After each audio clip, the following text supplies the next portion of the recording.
and welcome to this special episode of Community Designs. I'm Sophie Kneebone, and today we're looking at some of the amazing community projects and partnerships all across the Corangamite Shire. First off, we're heading to Port Campbell to see their new art space.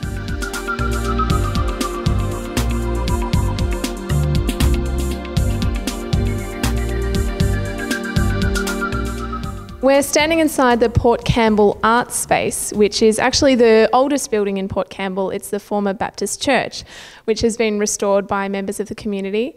So I'm here today with Amanda Nash and John McLeod, two members of the Port Campbell community who were involved in the restoration. So thanks for coming today, guys. Amanda, could you tell us a little bit about the history of the building that we're standing in?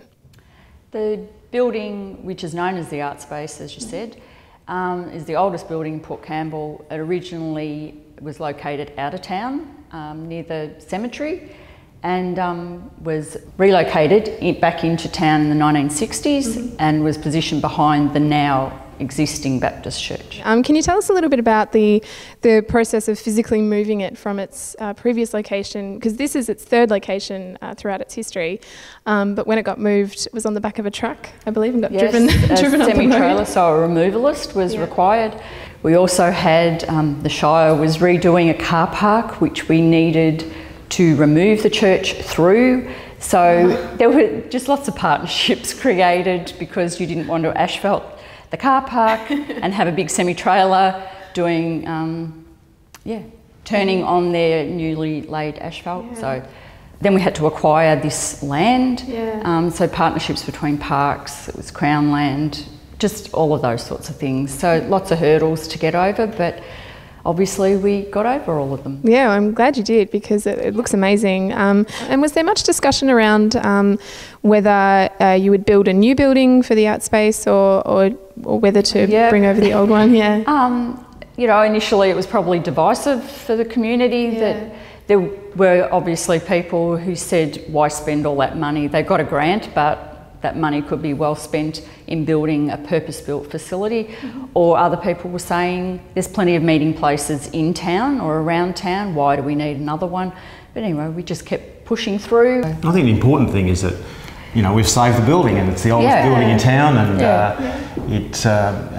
I think when people have now seen this building here, they're really happy, I think, that it has been saved, and proud. I'm proud, yeah, absolutely. John, could you tell us a little bit about the restoration process? How much of the building is original? Yeah, well, just about all of the building is original. I mean, the roof and the flooring, and at the back where it says "Serve the Lord with gladness." I mean, that was originally here with the when it was a church, and I think it's for historical purposes and the context of what this building is, that it's great that it's still there. I think the windows are based on they were changed in the old Baptist church from the original buildings, and so now what's happened is that we've looked at old photographs, and those windows now reflect what they were like in the original building way back in 1878. It's obviously repurposed now as the Port Campbell Arts Space. So could you tell us a little bit about what kind of events take place here, what's in the works, what's coming up?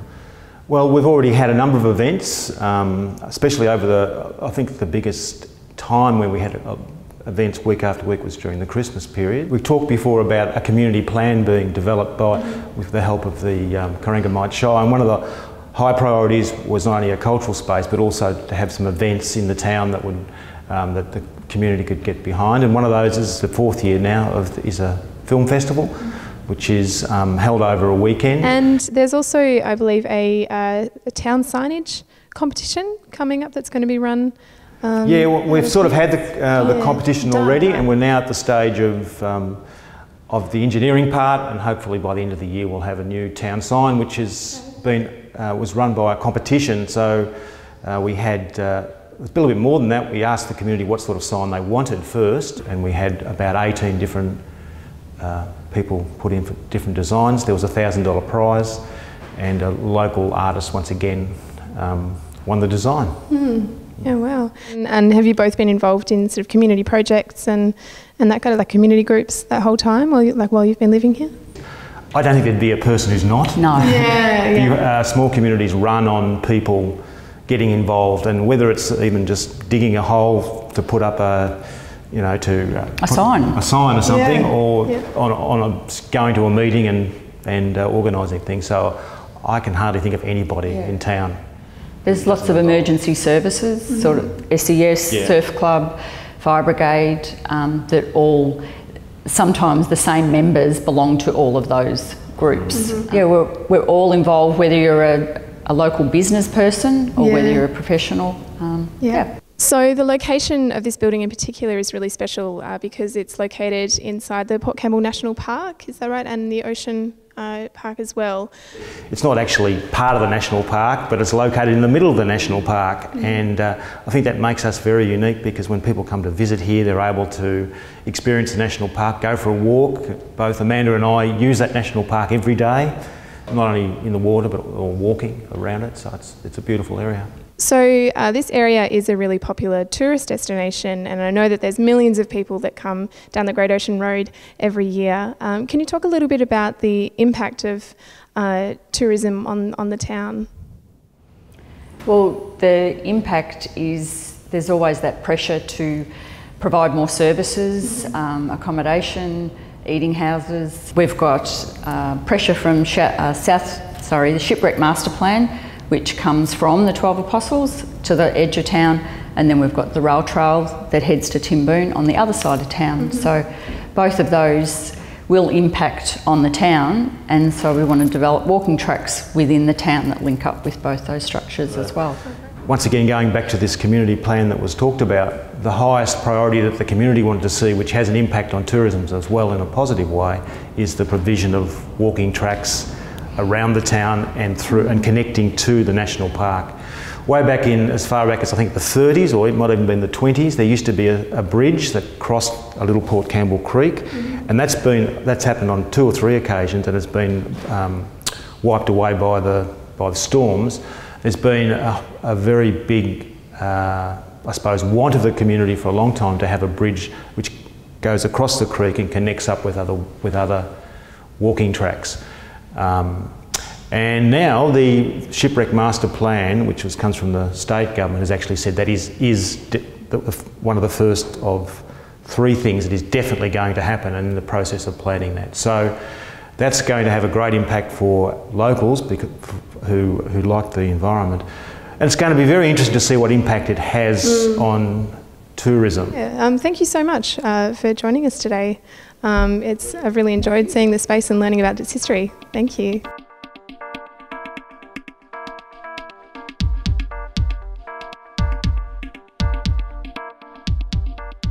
We're standing inside the Camperdown Courthouse, which was built in the late 1880s and now actually operates as a tourist centre and information centre, which is staffed entirely by volunteers, which is pretty cool. I'm joined today by Mayor Jo Beard, the Mayor of the Corangamite Shire. Hi Jo, thanks for joining Sophie, us. Thank you. So could you tell us a little bit about your involvement in the Shire and how long you've been on council for? Sure. So in regards to being on council, I've been on council now for 6 years. Prior to that, I was in pharmacy. I have a pharmacy background, mother of 2 young boys, and married my childhood sweetheart from Cobden. And we wanted to raise our boys in the country, so we moved back to Cobden. Obviously, coming from a volunteering family, it was quite easy for me to fit back into our community, and obviously that's how I then became involved with community planning, which then led on to me becoming a councillor in local government. So I could certainly, you know, owe my dues to being a councillor due to the community planning process that I became involved in. Yeah. So how does the community planning process work? Because I know that you work very closely with community groups throughout the Shire to get projects off the ground. Can you tell us a little bit about that process? Yeah, sure. So we've got 12 towns across our Shire that we work with, and basically it's our community members come together, whether that's through their progress associations or their town focus group, of people of all different walks of life that come together with the same interest of just enhancing their community. And the Shire have then been working alongside those communities to, I guess, help shape their destinies and what they'd like to be seen achieved within their towns. Previously over the years, and what a lot of councils still do, is they instruct what happens in the communities, you know, whether that be through town, you know, park furniture, playgrounds, footpaths, and for instance, even this, like, you know, this was born out of the community planning process, this information centre.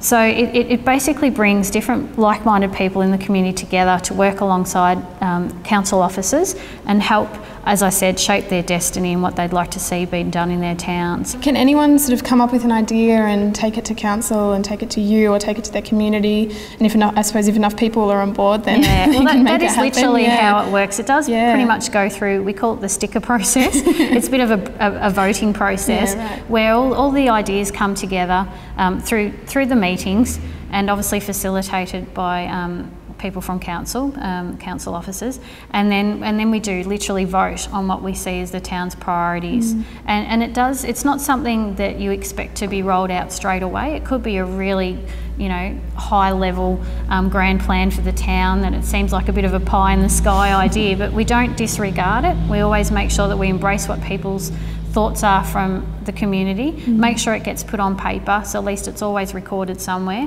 and then obviously priorities are born out of that, and then those priorities and that community plan is then fed back to the council, and council actually adopt the council plan, the community plan, which we love seeing come to council, because as I said, it's a way of us seeing what our communities actually want to see being delivered within their towns. And can you talk a little bit about once a project's been approved, what happens next? Are there partnerships involved, funding wise, things like that? Yeah, so funding is not only, obviously there's funding that is available through the Shire, which goes through the budget process each year.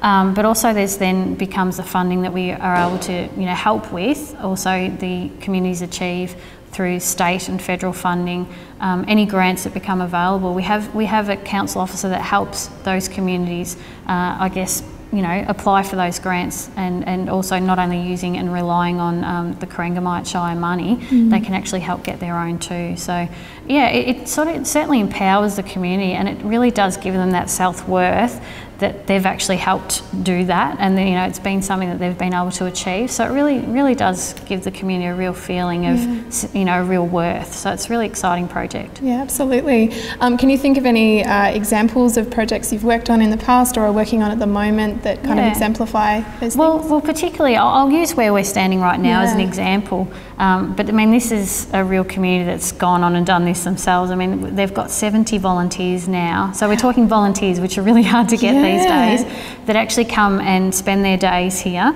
on they rotate through a roster. And this was born out of that community planning process, because they identified that there was no information centre north of Port Campbell, and that needed addressing to help get these tourists that are travelling through town to actually stop and want to spend more time here in the north of the Shire. So this was one of those projects that was born from that, from the community planning, and obviously people were that passionate enough about it that they actually put their hand up, they got behind it, and they made it happen. So council did help facilitate that, with some money as well, and continue to support the work that this volunteer group are doing. But it is certainly helping. The numbers that are coming through here are growing. So it was a good call by everyone in the end. So, and then obviously from where I've lived in Cobden, there's been some great projects happen out there where a piece of a real, what they call the heart of the town, is a beautiful lake, and people are wanting to use it more and more in terms of the walking, and we're always encouraging people to look after their health and fitness. So a community group were able to use a little bit of seed, what we call seed funding, from the Shire, which then enabled them to get further funding through the state government, and then they've put this amazing footpath around that anybody can use now. Amazing, so anybody of all ability, people in wheelchairs, gophers now are really getting huge in our town. So it's really wonderful to stand back and actually see that, well, we've been part of that, but it would not have happened if it wasn't for the contribution made by both council and the community together. Yeah, and standing in this building, you can really see how it brings together so many parts of the community. I mean, there's the volunteers who run this place, and there's the information aspect, but there's also local crafts and jams and things that are for sale, so can you talk a little bit about how it brings together different members of the community as well? And I guess there's things that people are doing out there that not everybody knows about, and so when you start bringing little facets of the community together, then it's amazing then what you see can come out, just from one word that one person can say is that they know someone doing this or that. How about we give them a shot, and then there you go, just one thing rolls on to another. So I think and that's the thing about community planning, is it's not just, you know, delivered to one age group or to people who are, you know, we have people who are doers, or we have people who are happy just to sit back and write things down and let other people do the work. It actually brings everybody come together, and everybody can work on their strengths. So this is a great example of how this did start out as, you know, what we call an information centre, but now it's actually become a little bit of an economy booster, not only for the residents, but I mean for our whole town. So just by having those few different forward-thinking people come together, it really does make a difference. Yeah, that's awesome. Jo, thank you so much for joining us today. I've really enjoyed chatting to you. No, my pleasure. Thank you, Sophie. Thank you.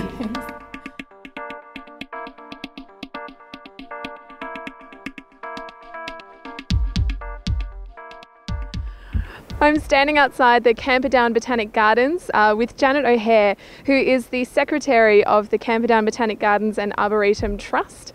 Janet, thanks for joining us today. Can you tell us a little bit about the gardens and your role in its operation?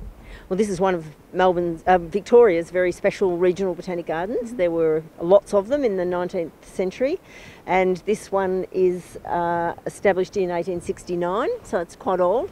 It had a plan developed for it in 1910 by William Guilfoyle, who directed the Melbourne Botanic Gardens at the time. And our group was established about 4 years ago under a community planning project. And the idea was that we might try and work towards the conservation of the place, but also try and add to the horticulture where our council couldn't afford to do that. So we've got some volunteers, and we make the garden better, and we add to the plantings. And I'm a horticulturist, so that's the sort of thing that I look after in particular. Great. Well, we're hoping that the rain's going to hold off, and I'm really keen to have a look inside. So shall we go in and have a bit of a walk? Great.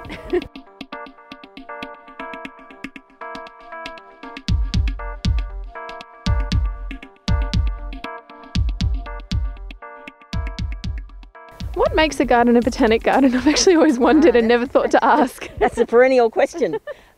Look, a botanic garden is anything you want to call a botanic garden, really. So I could call my veranda a botanic garden with my dead tomato plant. Whether that'll be acceptable to the rest of the world. But usually a botanic garden is a garden that has a display of plants for educational, scientific purposes, and that might have collections from, you know, for particular purposes and particular things, and also documented collections. So those are usually the things that characterise a botanic garden. So what else can you tell us about where we are? There's a beautiful view up here, It's a fabulous view. This is one of the most this is why the site was reserved in the first place, of course. And on the left there you can see Lake Bull and Merry, which is a slightly saline lake, but it's full of fish, and people go boating and fishing there a lot. And this lake over here is about 3 times saltier than the sea. And that's Lake Notuck. They don't join up. They did once, but they don't anymore. So that's pretty spectacular. And you can see all the volcanic cones in the volcanic plain across there. So this is Mount Noorat across here, and then you can see Mount Shadwell in Mortlake, and there's a whole lot of them through to Mount Elephant. You'll see Mount Elephant as well. I can't stop looking at the view, it's so pretty. Oh, it's fantastic, isn't it? Janet, I've really enjoyed chatting to you today. You're so incredibly knowledgeable about every single plant in this garden. How can people get involved with the project and support the gardens? Well, the main thing that people can do is they can come and enjoy the gardens. It's using the gardens that makes people want to commit funds to looking after them, but they can also participate in working bees. They can join our trust. They can come to our public talks, which we do from time to time, and bus trips and those sort of events that we have. But the primary thing is to bring their families, bring their friends, come and enjoy it and appreciate it. Janet, thank you so much for your time today. It's been incredible chatting to you, and I love your beautiful gardens. You do amazing work. Thank you for your interest. Thank you.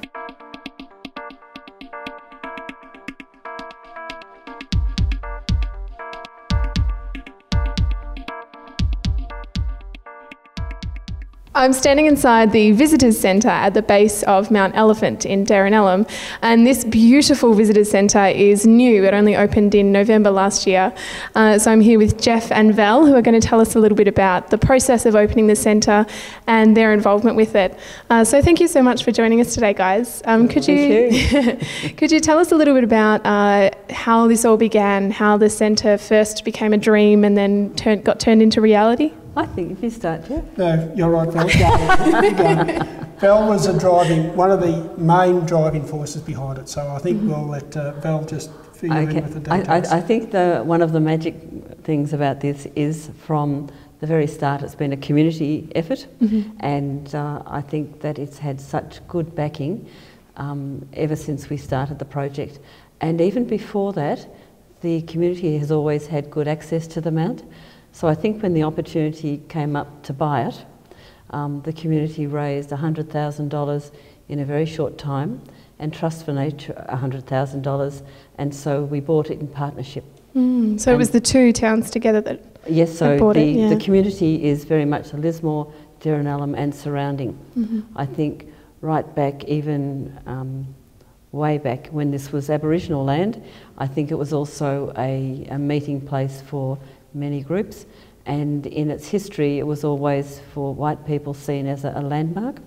That's correct, isn't it? When it was originally called the Lighthouse because in the last century a lot of the shearers used it as a central point to work their shearing sheds out around the district, because the district in those days was a lot of big stations, and they could work it as a central point around the district because it, 60 k's in nearly every direction, it stands out. So it's that's where it got its name, the Lighthouse type of thing. There's not only the local community that sees it as a landmark and very strongly in its consciousness, is that now that we've been open and we have visitors, the number of people who come up, and Jeff will confirm this too, and they say, I've been driving past for years and I've always wanted to come up, and now they can. And that would happen. We're open every weekend, and every weekend someone will say that. Yeah, oh, that's fantastic. And how long was the Visitor Centre sort of a dream in the minds of the community before it actually became? Probably from day one of purchase. Yeah. It was probably a dream on the drawing board. This is not the original plan of the building. There was another one prior to this, and there was a lot, well, not a lot of money, but there was money spent on coming up with the original plan and so forth. There was a lot of consulting work done to actually design the building and so forth with the community. I think we had 18 or 19 separate meetings with different groups and organisations in the district, all over the district as far as Camperdown and everything else, to actually get input into what we should have here. So this is the end result. So and one of the main things is that the activity here supports the community. It doesn't take away from it, and so that was very important, I think, and is why it's worked so well. We've got such good support from people. Yeah. But this has probably been a project where everybody's got behind it because they could see the benefit. In the area, we're on a pretty major highway here, which the traffic's increasing all the time, but it's a matter of getting people to look what's in the area. So this is a focal point. Like I said, you can see it from 60 odd k's away. It's just, it's a talking point. Yeah, absolutely. And when you walk up, you'll see it's quite an exhilarating experience. Yeah. That it's like being in an aeroplane but without the noise. And when you get to the summit, you can, if it's a good day, you can see as far as the Grampians, and sometimes when you're up there, there's an eagle on your level flying with you. Oh, wow. You can walk right around the rim of the crater, and you feel as though you're the only person in the world up there flying. Amazing. And so we've been able to do that in the community for years, and so I think a lot of it really is, and Jeff will agree, the generosity of the community, in that we work as volunteers to make sure it's accessible to other people and that they can have this experience as well. Yeah. And can you talk a little bit about the design of this building itself? Some of the materials that were used, I know that there's a real emphasis on energy efficiency, which is really exciting. Just our technical person. Go, Jess. Talk us through it, Jeb. It's been designed so it actually keeps the heat in, and as you can tell today, it's quite a cool day outside, but it's quite pleasant in here. We've had no heating on or anything else. We've designed it, or our architect, Jacob, has designed it so the windows and so forth actually look like picture frames. So it doesn't matter which way you look, you're getting a different view of the area. And the walls are rammed earth from local quarry down at Wandoo, which is about 25 k's down the road. It's rammed earth with concrete floors, which we've very light polished. We've tried to keep it as natural as so forth as possible. We're all off grid here. We generate our own power and so forth. So yeah, that's fantastic. It really, you really do get the feeling when you're standing in here that it almost feels like you're outside, because the windows are so huge and the materials all feel so natural, but you're nice and warm, which is a bonus. Because the other thing is that this is just a small wild space in the middle of a very agricultural environment, so that when you come here, we're trying to step lightly on the earth. We want to keep that wildness, because there aren't very many places that you can still have the natural environment here. In saying that, we've brought a lot of the bird life back, a lot of the wildlife back, full stop. You know, we're getting wallabies back here, we've got an odd kangaroo, we're getting a lot of different birds, and you know, it's very hard to get them to come back, and it's actually attracting them back naturally. And do you feel like, I feel like often projects like this are a real investment in the future. You know, they're not temporary, they're not fleeting. You're putting in this work that is ongoing, that is an investment for future generations. Can you talk a little bit about that and what that means to you? So 2 answers to that. One is we've got quite a focus on developing programs for families with young children. So we'll keep on focusing on bringing in young people with their families. And the other one is we've got the opportunity, because of this space, to do special projects.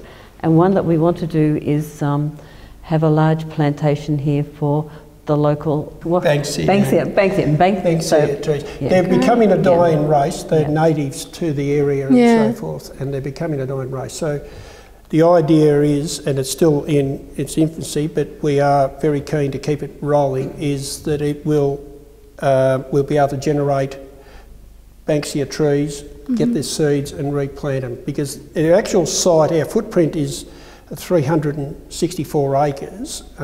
Most of that's taken up by the mount, but we do have a certain amount of flat areas. It's fairly rocky, but we'll be able to put trees in.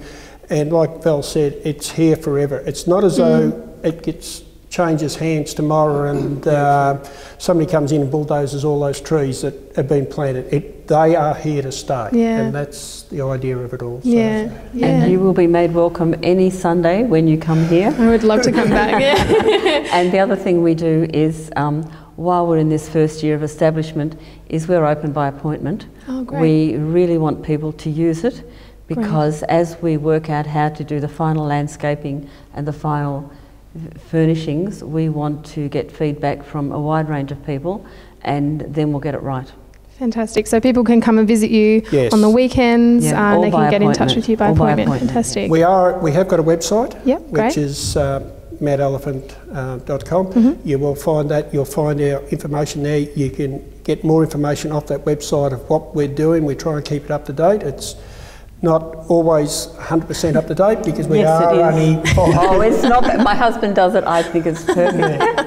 We're volunteers, so we've got interest outside and so forth. So we try and keep it up to date as much as possible. The more feedback we can get, the better we can make it for the average person to come and have a look. We're still learning how to drive it, and I think too, one of the very nice things is, because we're volunteers and we have outside interests, the people who come learn a lot about the area. If they want to talk with the people in charge, you actually get a lot of local information that you can ask about things that you've seen on the way or you want to find out. Yeah, and that's something I love about this space is the emphasis on storytelling and preserving and collecting and sharing stories. I think that's so important and really, really amazing. And yeah, I think people should definitely come and visit this centre because it's really beautiful and the stories are so interesting. There's so much more that we could talk about.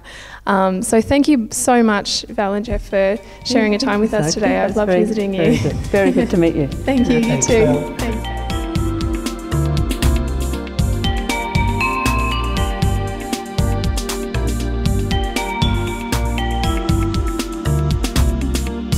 That was the information centre at the base of Mount Elephant, on top of which we are now standing. It's very windy up here, but the view is worth it. Thanks for joining us for this special episode of Community Designs. I've had an amazing time today meeting all of the locals and seeing all of their projects around the Shire. We'll see you next time.